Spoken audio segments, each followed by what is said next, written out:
Thank you so much for having me. I wanted to share a little background to why you should listen to me or why I think my message is worth listening to. At the very early age of 4, I was diagnosed with an auditory processing learning deficit. And that catered to a very, very difficult beginning to my life. Something as simple to most people where reading or studying or listening to a certain amount of information and then relaying it either through writing or even verbally was extremely difficult for me. At the age of 6, my mom, after being diagnosed, we went into the public school system, and they sat down, my mom and I, and they said, your son is not going to get above a 6th grade in anything. No reading, no nothing. 6th grade is the highest he can get. And my mom turned to me and said, we're going to do better than that. So at the very beginning, my mom was my superhero. She put me into a therapy program that really focused in my learning disability, and then from there, basically brought what was difficult in my mind, and they tried to strengthen it. My therapist always said, if I had a really, really weak left arm and my other arm was normal, we're just going to really make this other arm strong. So just to kind of give an idea of how difficult this learning disability was for me, at the 9th grade, I had a reading level of a 3rd grader, a spelling, reading comprehension, and even vocabulary of a 3rd grader. So school, all the way up to that point, was difficult in ways that most people couldn't sympathize with.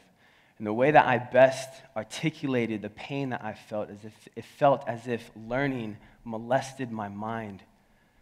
Now this is so difficult to explain to a group as I continue to share this story, because a learning disability is something that you guys can't see very often. When you look at me, it doesn't seem to resonate very well, or that's a very foreign experience. So after continually getting that school was going to be difficult, I started to hide behind the shame of being abused sexually at a very early age, to go through theft. I started stealing at the age of 13. When I started doing more and more of this and with my friends, and alcohol and drugs and things of shallow and no depth to them, became to where I found my identity. The whole time I was raised in a Christian Christian home, going to church, doing that. Right about the time I started stealing, I kind of was like, bump church. It's not for me. It's nothing. And whatever all these hypocrites are doing, I'm not down for that. So with all of that shame and this difficult, unseen struggle, I tend to hide behind all those things that I told you before. So wanting to be the popular kid, wanting to be the cool kid and wherever I could go. Soccer became my avenue for how I knew that I had certain gifts that would get me outside of schooling areas. So I had aspirations to be a professional athlete, because only for the simple fact is I didn't want to read. I didn't want to study. I didn't want to take exams. So that's kind of who you're listening to. So when you hear me talk about words and you hear me talk about struggle, I understand them in very, very multi-layered experiences. So why would a dyslexic tell a couple hundred people why words are important? And my question is right back to you is, words are central to the human being. We have the gift to communicate. And what I am going to argue and suggest is that the words that we use, we don't know the definitions anymore. They're fleeting. Words like, very common words like love or hate, forgive me, I'm sorry. These are words and phrases that are oftenly used with very, very shallow understanding. And think of how often at a very early age you started recycling, myself included, started recycling these words and phrases with not knowing an ounce of what we're talking about. And I think that caters to today, when a loved one or when your parents or when you've harmed a friend and you say, I'm sorry. I wonder if your friend or you yourself believe them anymore. When a mother tells her young daughter, I love you, and he just responds or she responds and says, I love you too, Mom. What is the understanding and what are the depths of those words? Where could we go to have synonyms to describe that phrase? These are challenging questions that I continue to pluck my own curiosity, pluck my own wonder.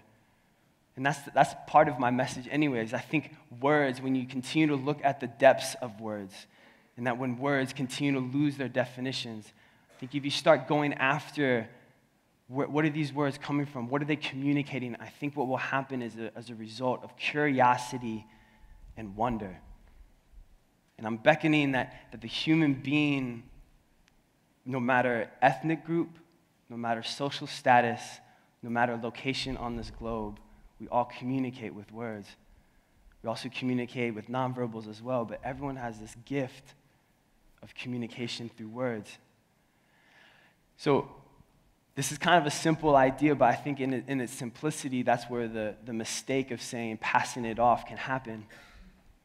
When often an apology has happened, how often do you not believe the person has apologized? And I think about what does an apology actually mean, and it's saying that I have wronged you. And too many times, I think of it like when we've wronged a brother or sister or just a friend or maybe even a mother or a grandparent, and we say, my fault, I'm sorry. My fault, I'm sorry I've been an inconvenience to you. That's usually the posture of how we share these words, but again, these words are so deep, but then often recycled with very sincere arrogance or ignorance is a better word. So if love, again, a common word we can say in a phrase of I love you, I started asking myself, what does love mean? Where do we get love from? Where is love? What is love? And what started asking me this question is if our hearts are just made of tissue and it's no bigger than my fist, where does love come from? This whole cultural idea, I heart you, just emptiness. It's a very shallow and lazy understanding of such a deep human experience. And it all comes to just questioning, what does love mean? What does this word mean?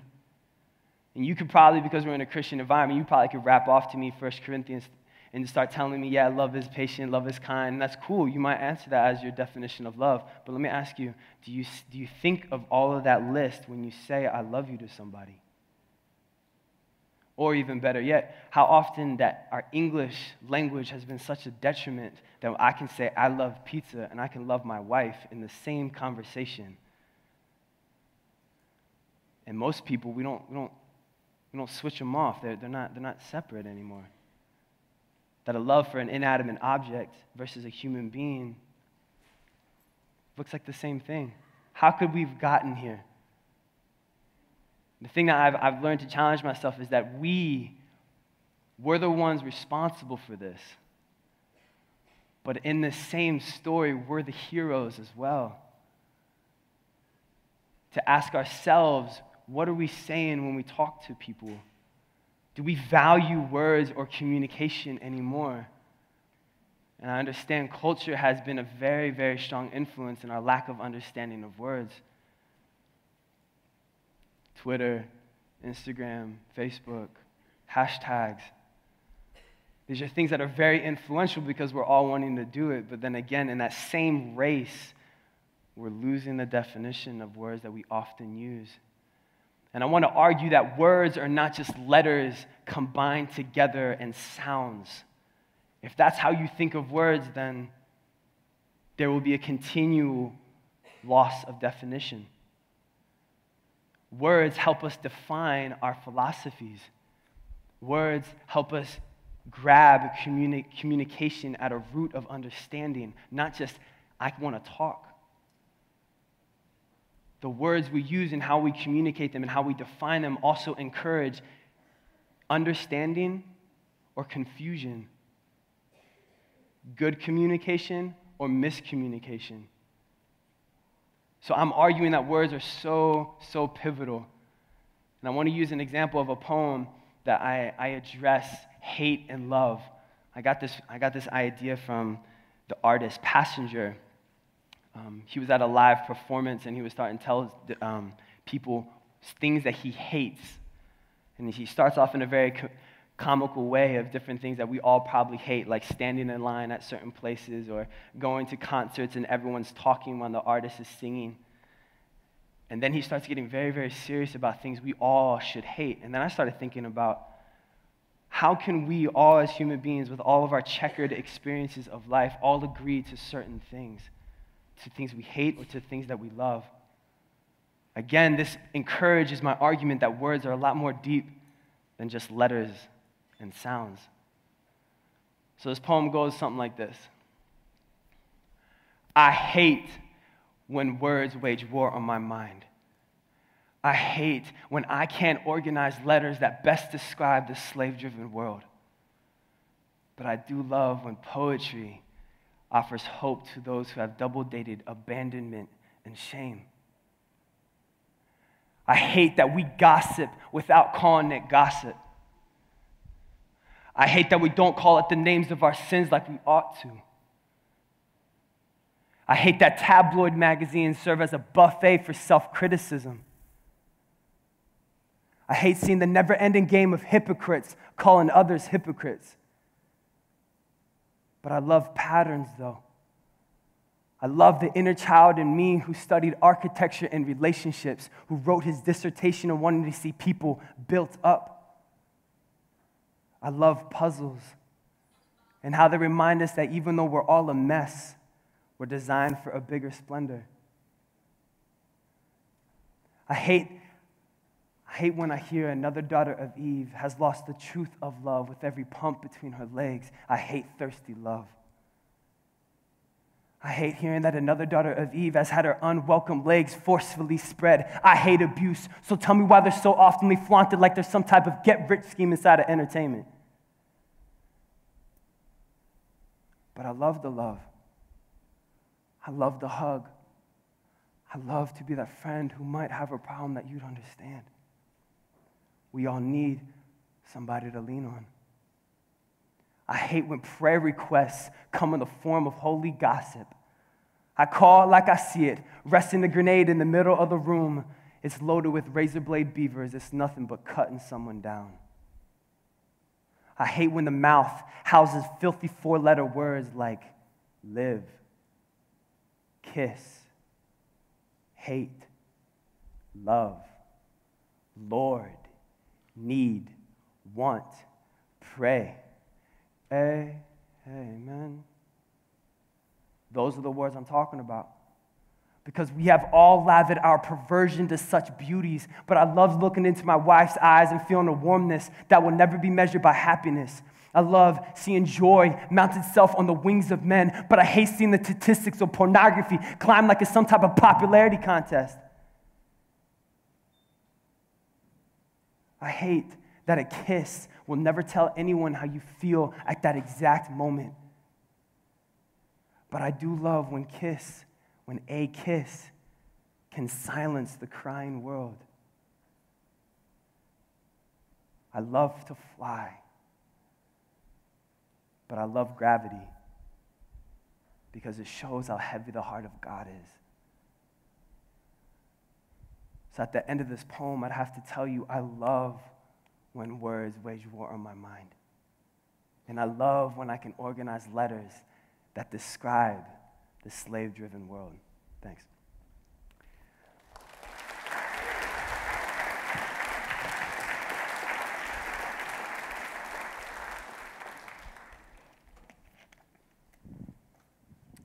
All right, cool. So I'm addressing hate and love, but I bet there's other words that we could all agree that are very fundamental to the human being.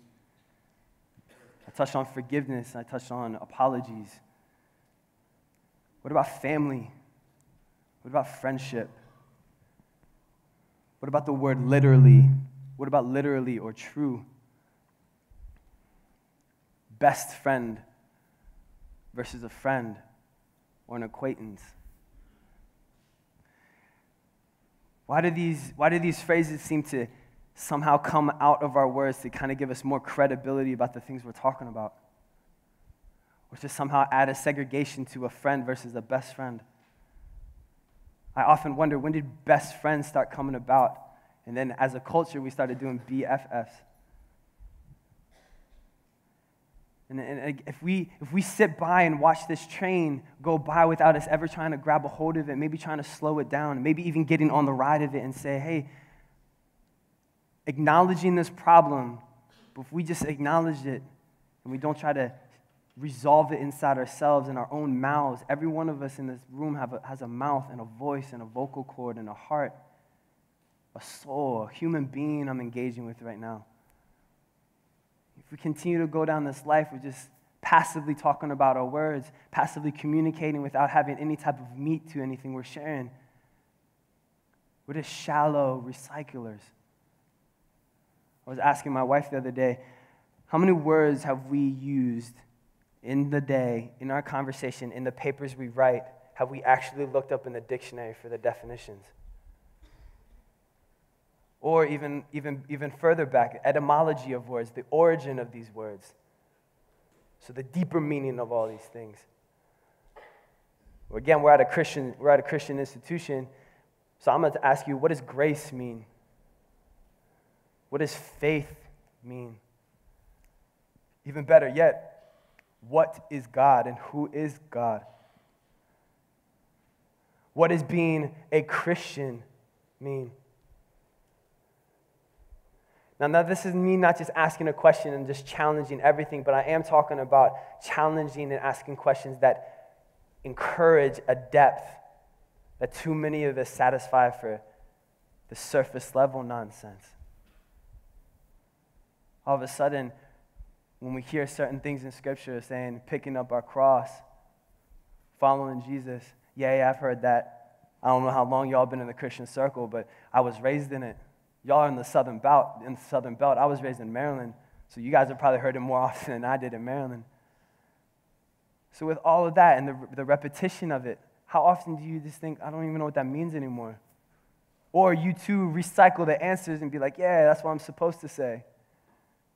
Or when you write your papers and when teachers ask you a question, you give them the answers that they're looking for. If you're a human being, you have creativity resting inside of you. If you're a human being, you have a soul that wants to communicate. You do not need to be an intellectual. You do not need to be a graduate to wrestle with the things I'm talking about. A middle school, an elementary school student, to your parents and grandparents, we're all in this human race, and we all have this gift of communication. So my challenge is not just for this average age in here. My challenge is to your professors. My challenge is to the intellects who are taking philosophy to new realms. To start asking, what do you mean when you say that? Again, a challenge is when I speak, am I valuing my words? So when someone says, I love you too. In those 4 words that you said back to that person, what have you communicated? Or here's another one. A high school student told me this. It was brilliant. I miss you.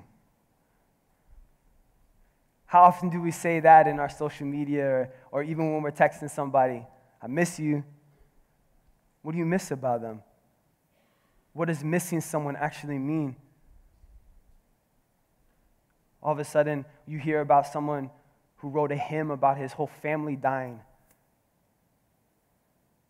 A ship happened and a wreck happened. He talks about missing someone. That sounds a little more different than when we start talking to our friends or even our parents. If you're away from home or whatever, I miss you, Mom. I miss you, Dad. Now, I am talking about redefining these things. And I'm not talking about redefining them for the sake of redefining them, but I am talking about, can you redefine them to a place of truth? That it's found on a concrete, a place where it actually cannot be shaken. And that brings up again, what do you think is true? What is truth? These are questions that I'm just thinking now, like these are questions that continue to challenge me. And you should be encouraged because, again, if you can talk Even someone who is deaf, they're signing words. So they have definitions to what they're talking about and sharing too. So these are things that are very heavy in weight, and I want to restore that. I want to challenge my fellow kin of this human race that there's more to our words than just letters. I've said that a couple times now. There's more to our words than just sounds. And if that's all that you think you are, you're going to continue to pass by this life with a half glass, empty, not full. And I say that because I think words will cater to a curiosity of this world and a wonder. Because once you start going down very common ideas through words, you're going to want to start questioning some very big things in your life and those around you. Another poem I wanted to share, this one's about salvation. And this one should be good.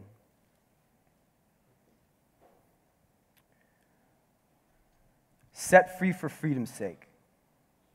1, if you're not willing to name your imperfections, then sin becomes comical, salvation isn't for you, and being human will soon take the appearance of evolution backwards. 2, Christian, if God is real, then would he free anyone from slavery just so that he can slave trade you back and forth like a Pokemon card? He's not out to confuse you, so why do Christians look dazed and confused when a poet like me says he's doubting people's understanding of salvation? Because this poet is concerned that it looks like dominion has never left you. And that Christians don't look desperate anymore. Like tasting God was good in everything, but I'd rather him as a side dish. 3, we say that the gospel is fundamental. Then why do we spit in the face of God by carelessly turning the tassel and graduating from the good news? 4, I'm scared. Because after salvation, I'm seeing the self-righteous brother clothe himself and walk away from Calvary. 5, I wonder, do you ever hear Christ pleading for you to stay? 6, we forget that we were prodigal and an enemy of God. So to ever think you do not desperately need God is as stupid as putting God inside of a box of used condoms. That's not good protection. 7, God doesn't need us. Alpha to Omega is the measuring stick to show us how small we really are. While his hand carves glory with his words, it looks so grand, but not destined for our hands. 8, all we got is Christ's blood on our hands. 9, stop believing things in a flipped order. The burden never carried the pilgrim, therefore sin never suppresses the shoulders of God. 10, God is not some type of theoretical newspaper used for the kindling of our ego's fire. Acknowledging that even now, if we left our devices, we are left to our own devices. We would not entertain God with a second thought like he was a handout at the Metro. 11, if we are a people who understand salvation as God giving life to a dead corpse, then once someone sees our living skeletons, they will have no question that we are aligned with the heartbeat of God. 12, we live as if God is small. You know how I know? It's because crosses around the neck don't carry much weight. 13, do you ever ask yourself if you abuse grace? Like you're the one Paul is speaking to in Romans 6. Like you're the living and breathing wife of Hosea. Like you're the one who's going to be catching Z's in the middle of the night when the thief comes. Stop flippantly quoting the words of God like a Burger King order. We just want it our way, right away, right? 14, it shouldn't be this way. Because an orphan who has a vacant heart, who dreams of having parents, is found wanting them like wind but a grounded kite. And when the parents of his daydreams come to him, instead of open arms, we run to the fire escape. We're that child. 15, here is salvation. Live as if you were once dead. Hope, like hopelessness, was your middle name. Joy, as if you're dining at Yahweh's table. Purpose, like being human isn't enough. And relationship, as if it's the way too real to be an idea of theory. 16, God, reveal your amazing grace when we get salvation backwards. I see that I'm blind. I find that I'm lost. And finally, I'm a wretch that needs saving grace. Now that's grace that's amazing.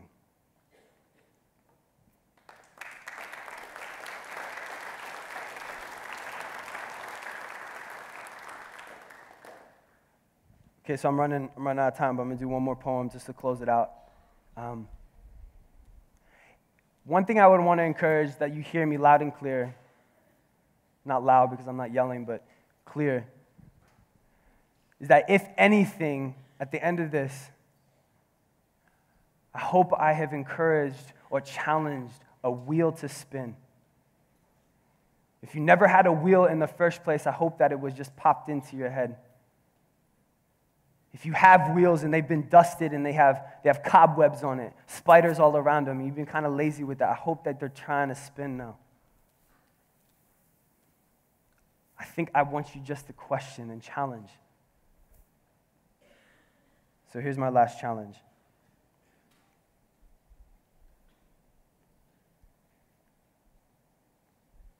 All of my fellow brothers and sisters of this human race, we run with a unison that seems to be overlooked, like a nerd getting picked for basketball. The gifts of life are assessed by external judgments, and that pisses me off because it's shallow. It's shallow like a kiddie pool full of teenagers reading magazines on how to judge a man by his genitalia. Manhood has stooped to a level where pornographic influence has given our culture the means to not only measure a man's ability to please a woman, but that laying down your preferences is the furthest from love. I can see that life hasn't shocked you enough. So oblige me by jumping into a fish tank full of vegetarian piranhas who are half socket and half fork in the hands of a child who wants to see beauty recovering from pain and rejection. Like the rejection we told a kindergarten girl that flowers are Earth's stars. The words that she said back to him pierced like poison to the life of Peter Pan as she said, "Grow up. Flowers are not burning gas." We often act in the same manner by killing off the power of imagination. Growing up is so popular, it fast-tracks 10-year-old girls to find love in a bar full of shallow shot glasses, introducing their new friends vanity and egotism, handing out TNT like cigarettes. Lighten up, Mr. Poet. Lighten up, man. Don't take life too seriously. But being anything close to a childlike faith is stupid and not worth entertaining.